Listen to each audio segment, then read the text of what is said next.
सब लोग आके कंडेम किए हैं जो आज के वायलेंस था, जो पीएफआई का रोल था उसमें, और whatever we know about the PFI and its dangerous tentacles in the last 7, 8, 10 years, काफी सारे मुस्लिम ऑर्गेनाइजेशंस आके उसको कंडेम किए हैं। जो तारा करता का पॉइंट था जो अभी उन्होंने बताई कि देखिए, this actually falls on the entire moderate Muslim community. The actions of a few extremists, ultimately the flack for it comes on the larger community of moderate Muslims. And until and unless there is leadership from within the community which comes out and unequivocally condemns this kind of extremist behavior explicitly, then this is going to be a curse that the community has to carry. This is going to be a cross that the community has to carry. कि कुछ लोगों की, चंद लोगों की जो extremist तरीके हैं, उसके लिए सारे समुदाय को जिम्मेदार खड़े कर देंगे। देखिए ज़ाकिर साहब, आपके चैनल के जरिए मैं सारे हिंदुस्तान के मुसलमानों से कुछ कहना चाहता हूं कि हमारे अपने हिंदुस्तान में बहुत सारे मुस्लिम रिलीजियस ऑर्गेनाइजेशंस हैं, जस्ट लाइक मरकज़ी अंजुमन क़ादरिया, सीरत नबी एकेडमी, तामीर मिल्लत और आपके जमीयतुल उलमा हिंद, रज़ा एकेडमी और आपके जो है दावत इस्लामी, बहुत सारी ऑर्गेनाइजेशंस हैं, लेकिन किसी पर भी एनआईए ने कोई रेड नहीं किया, कोई छापामारी नहीं की। क्या वजह है कि पीएफआई पर एनआईए जैसी एजेंसी छापामारी कर रही है, रेड्स कर रही है? तो वो लोग जो पीएफआई के समर्थन में प्रोटेस्ट करें या करना चाहते हैं या उनके तायद में किसी किस्म का कोई स्टेटमेंट देना चाहते हैं, उन तमाम मुसलमानों को मैं ये बात कहना चाहता हूं कि खतई तौर पर आप ऐसी गलती ना करें, क्योंकि पीएफआई के खिलाफ में बहुत सारे प्रूफ एनआईए के पास है और वो प्रूफ करेंगे नहीं करेंगे वो तो वक्त बताएगा। लेकिन हमको जिस तरीके से परेशानी हो रही है चंद एक लोगों की वजह से, सारी मुस्लिम कम्युनिटी को उसी सर्कल में खड़ा करने की कोशिश की जा रही है। देखिए साहब, मैं एक बात खुलेआम ये कहना चाहता हूं कि हर धर्म में कुछ अच्छे भी लोग होते हैं, कुछ खराब लोग भी होते हैं। अभी जैसे कि हमारी मैडम ने कहा कि नसीमनन के बारे में, तो वैसे भी लोग हिंदू मजहब में हैं कि आए दिन भड़काऊ बयान देते हैं, तो हम उसके खिलाफ भी बोलते हैं, और पीएफआई जैसी गतिविधियां हैं, जो एक्टिविटीज है, हम उसके भी खिलाफ बोलते हैं। और आज का जो वायलेंस है, ये बात का प्रूफ है कि पीएफआई जो है कोई सोशल ऑर्गेनाइजेशन नहीं है। इनके एक्टिविटीज से ये पता चलता है, इनके वायलेंस से ये पता चलता है, इनके एजिटेशन से पता चलता है कि ये कहीं ना कहीं आतंक फैलाने की कोशिश कर रहा है। और बहुत सारे लोगों को ये गलत, एक 30 सेकंड से जज़ाकत साहब, बहुत सारे लोगों को ये गलत फहमी है कि आतंक माने ब्लास्ट ही करना, आतंक माने गोली ही चलाना। अरे आतंक बहुत किस्म का होता है, कम्युनिटी को डिस्टर्ब करना भी मेरी नजर में आतंक है, और लॉ एंड ऑर्डर को प्रॉब्लम में डालना भी आतंक है, दो समुदाय में लड़ाना भी मेरी नजर में आतंक है। तो ऐसी गतिविधियों The problem is, of course, there is a case being made of law, and I would strongly recommend that you not only have to be equal and be absolutely impartial in the eyes of law, but to your own conscience also. It does not work if you show me the man and I show you the rules. Yati Narsinghanand or whoever has taken law in his own or her hands is accountable before law, and deterrent action has to be taken, as Maulana Qadri Sahab has just. Whatever Maulana Sahab has said, मौलाना साहब की बातें जो हैं वो मरहम लगाने वाली हैं, और मैं चाहता हूं इसको सोने की इमारत में मड़वा करके हर घर में टांगा जाए, जिससे कि लोगों को नसीहत मिले, मशवरा मिले, उम्दा और मुफीद और आसान मशवरा मिले, जिसे कि गलत रास्ते की तरफ करना छोड़ने देखे भी नहीं। But what we need is a voice of sanity. Of course, effect of striking terror in the minds of citizens. तो ये तो साफ तौर पे वो कह रहे हैं कि ये दहशत फैलाने के लिए कर रहे हैं सब। देखिए सर, इसीलिए तो मैं ये बात कह रहा हूं कि पीएफआई पर न सिर्फ छापेमारी होना चाहिए, बल्कि इनको टोटली बैन लगना चाहिए। ऐसे लोगों को हिंदुस्तान में किसी किस्म की कोई जगह नहीं मिलनी चाहिए।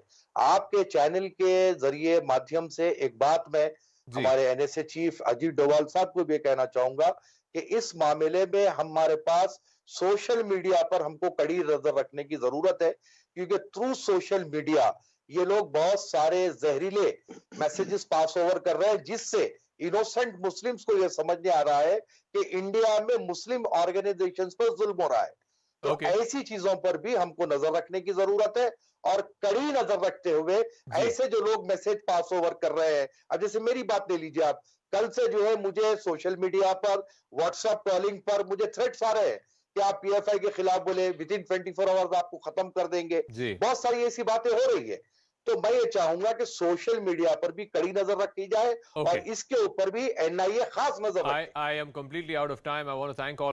हमें डराते हैं। ये है कि क्लासरूम में हेड स्कूल में। स्कार्फ नहीं पहन सकते क्योंकि जो सेक्युलर इंस्टीट्यूशंस के अधिकार हैं आप उसको उल्लंघन नहीं कर सकते हैं। ठीक है, मौलाना पीर अली कादरी साहब, आपका रिएक्शन चाहता हूं, फिर मैं ताहिरा हसन जी के पास जाऊंगा। मैंने कहा कि आपको पहले मौका मिले, आपको लगेगा कि सब महिलाएं आपसे पहले मौका ले रही हैं, इसलिए आपको मैं पहले चाहता हूं कि आपकी बात सुनी जाए। जी बोलिए सर।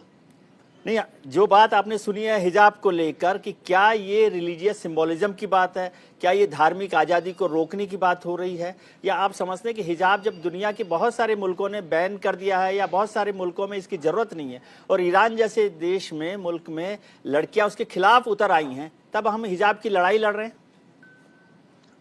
देखिए विजय त्रिवेदी साहब, सबसे पहली बात तो यह है कि हम जिस देश में रहते हैं उस देश की बात करेंगे। जी। ईरान में क्या हो रहा है, किसी और देश में क्या हो रहा है, इससे हमें मतलब नहीं है। नुपुर शर्मा का जब मैटर उठा तो हमारे कुछ बाहर के मुमालिक हमारे देश के अंदरूनी मामलात में जब मुदाखलत कर रहे थे तो उस वक्त भी मैंने ये कहा था कि ये हमारा इंटरनल मामला है, हम इसको डिसाइड करेंगे, कोई बाहरी मुल्क को बोलने की जरूरत नहीं है। जी। तो ईरान में इस्लामी हुकूमत है, शरई हुकूमत है, और रहा सवाल जहां तक के कुरान में जिसका जिक्र आ गया वो मुसलमान के लिए उस पर अमल करना जरूरी है।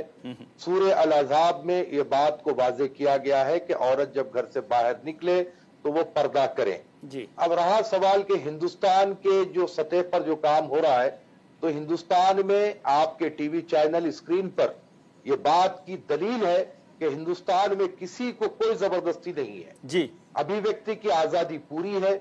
जो औरत, जो खातून हिजाब करना चाहे कर सकती है, जो ना करना चाहे ना कर सकती है। जी। अब रहा सवाल एजुकेशनल इंस्टीट्यूशंस की बात यहाँ पर की जा रही है, जी। तो मैंने भी ये कहा कि जो हमारा जो सोसाइटी एक्ट है उसके अंदर ये बात लिखी हुई है कि सोसाइटी अपने कानून खुद बना सकती है, और अगर कोई स्कूल में ये कानून है कि आप यूनिफॉर्म को नहीं तोड़ सकते अगर आपको हिजाब नहीं पहनना है, तो मैं सारे मुस्लिम कम्युनिटी के वो लोगों से जो हिजाब के ख्वाहिशमंद है उनसे ये कहूंगा कि जहां हिजाब परमिट है आप वहां जाकर के पढ़े, जी। बेवजह के इसको इशू ना बनाए। और मेरी अपनी नजर में एक बात यह है साहब कि इशू बनने से ज्यादा बना दिया जाता है। जी। जब कोई मुस्लिम मैटर आता है तो उसको इतना उछाला जाता है जिस तरीके से ईरान का है। जी। मैसा का जो किस्सा है वो सब है ईरान का, उसके पीछे एक बहुत बड़ी पॉलिटिकल कॉन्स्पिरेसी भी बताई जा रही है। ठीक है। लेकिन हम लग गए हिजाब के ऊपर। तो मैंने समझता कि हिजाब इतना बड़ा इश्यू है क्योंकि अब सुप्रीम कोर्ट में जजमेंट महफूज हो चुका है, तो उसके ऊपर टिप्पणी भी नहीं करना है। जस्ट वेट एंड सी कि सुप्रीम कोर्ट क्या कहता है। जी। ताहिरा जी, आपसे ये पॉलिटिकल इस्लाम हम थोप रहे हैं और धर्म के नाम पर लड़कियों को रोकने की कोशिश हो रही है, वो इस्लाम हो, वो हिंदुइज्म हो, कोई भी हो, क्या लड़कियों को रोकना? और जैसे अंबर ने बहुत सीधा सवाल किया कि उसको नंगी करके, उसकी पीठ नंगी करके पीटने में तो अस्मिता नहीं जाती है, और बाल की एक लट बाहर आ जाए तो इस्लाम खतरे में आ जाता है। ये हमारे धर्म इतने कमजोर क्यों है कि लड़की की किसी भी बात से खतरे में आ जाता है? तक के औरत की इस्मत और आबरू की बात है, इस्लाम से बड़ा दर्स शायद ही कोई मजहब दिया होगा।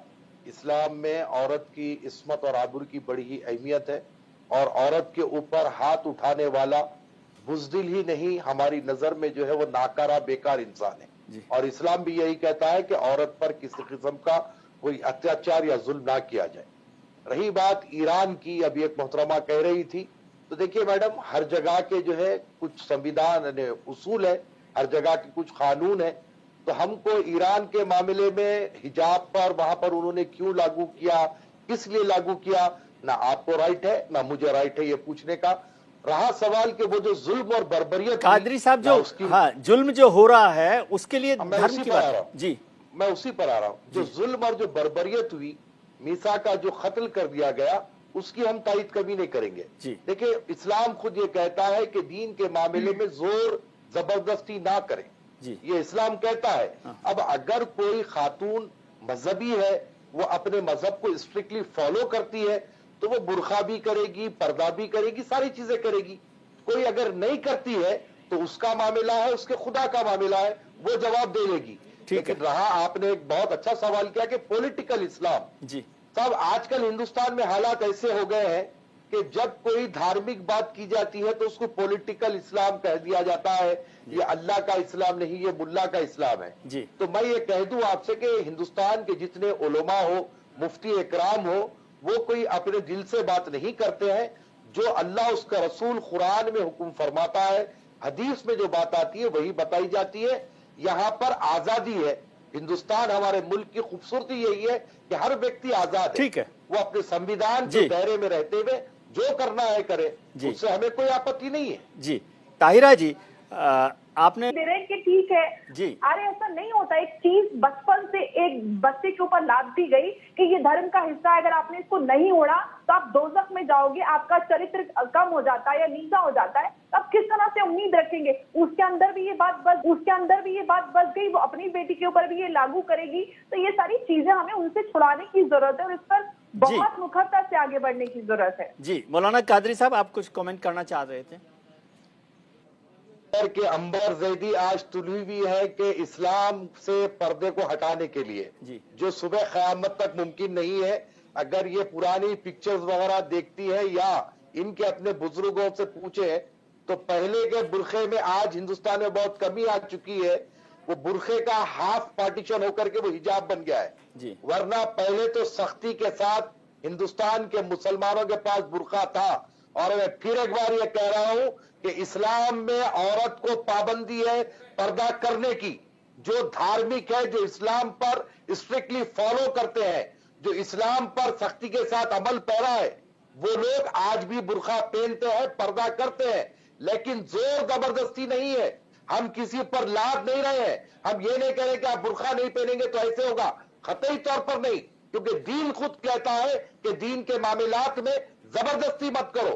तो जो आजादी है, जिसको आप अपनी आजादी इस्तेमाल करें, लेकिन ये गलत प्रोपेगेंडा ना करें कि पहले बुरखा कम था, आज ज्यादा हो गया। पहले के बनिस्बत बुरखा लेकिन अब कम हुआ। कादरी साहब, आप समझते हैं कि जो बुरका नहीं पहन रहे वो गैर इस्लामिक है? बिल्कुल गैर इस्लामिक है। कुरान के खिलाफ जो जाएगा तो वो गैर इस्लामी हरकत हुआ। सब हर धर्म मेरा के एक कुछ सवाल नियम है होते हैं कादरी ना। साहब से। विजय जी, एक सवाल हर पूछना धर्म चाहती के हूँ, कुछ अगर नियम आप होते मुझे हैं। अलाउ करना चाहें। जी। कादरी साहब, एक सवाल छोटा सा सुन लीजिए। आपने कहा दिन में जबरदस्ती नहीं है। मैं साहब को पीट पीटाती हूँ, कहाँ पे लिखा है कि सूरह कुरान में अल-अहज़ाब का बुर्का और ऐसी कोई ओढ़नी का तो जिक्र ही नहीं है, उनको ढके। तो आप और साथ ही साथ मर्दों के लिए भी है, तो मर्दों पे भी आप बुर्का सिलवा दीजिए। मर्दों को सबसे पहले हुक्म आया कि अंबर सुनिए आप। 4 शादियां कर लीजिए, बीवी को छोड़ दीजिए, उसका कोई फिक्र नहीं, गुजारा अंबर बसरा नहीं, जैदी कोई सुन नहीं, लीजिए आप। हलाला करवाइए, कोई फिक्र नहीं। वहां पे आप इस्लाम भूल जाते हैं। महिलाओं अब आप जी, मेरा जवाब सुन लीजिए। छोटा सा कमेंट चाहिए। आप जिस सूरह अल-अहज़ाब में वाज़े तौर पर लिखा गया है, तर्जुमा पढ़ लीजिए कुरान का, कि जब मैंने घर से पढ़ा है। बाहर निकलो तो अपने जिस्म को ढाक कर निकलो। ठीक है, ठीक। नहीं, मुझे पता जी, है। डॉक्टर सिद्दीकी। ताहिरा जी, आपके पास आता हूँ। ठीक है साहब, मुझे 30 सेकंड दीजिए, मैं अपनी जी। बात करूं पूरी। जी। और रहा सवाल, आप 4 शादियों की बात किए, मैं आपकी तरफ से ये कहता हूं कि कुरान में हो या अल्लाह के रसूल हो, 4 शादियों के कुछ तरीके बतलाए हैं, लेकिन उसका इस्तेमाल गलत होता है। काफी कड़ी पाबंदियों के बाद बोलता है क्या कभी मर्दों को आपने कोड़े लगाए, उनके खिलाफ फतवे काफी कड़ी पाबंदियों के बाद बीवियों के साथ गलत कर रहे हो? जी, बिल्कुल बिल्कुल ठीक बात। नहीं, कादरी साहब, मिलना चाहिए। कादरी साहब, अंबर